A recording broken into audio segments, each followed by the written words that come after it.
Thank you, Mr. Chairman. Nick Timmeros, The Wall Street Journal. I know you're trying to speak for the committee when you do these press conferences, but the committee is clearly divided right now, at least about the outlook and the appropriate policy path. Some people think you need to wait and see the labor market and the consumer crack or weaken further before acting more aggressively. And some people think that by the time that happens, you'll need to do even more aggressive action to arrest a downturn. Where do you stand on this? Well,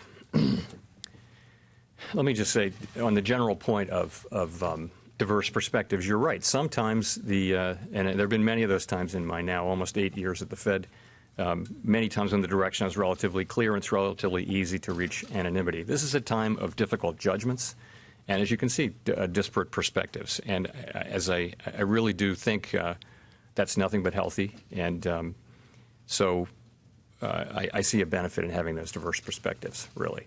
So your question, though, is? As to your own view, because the data is to some extent lagged, especially when you have these risks on the horizon.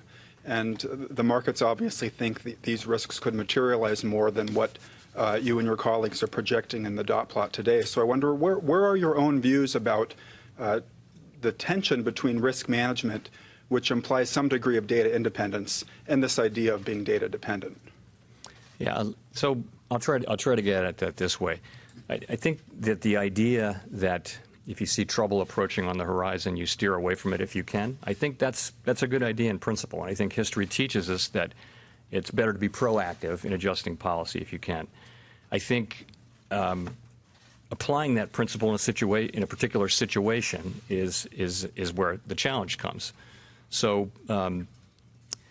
I told you where the committee, the bulk of the committee is going meeting by meeting. And I think the main takeaway is that this is a committee that has shifted its policy stance repeatedly, consistently through the course of the year to support economic activity as it has felt that it's appropriate. At the beginning of the year, we were looking at further rate increases, then we were patient, and then we cut once, then we cut again.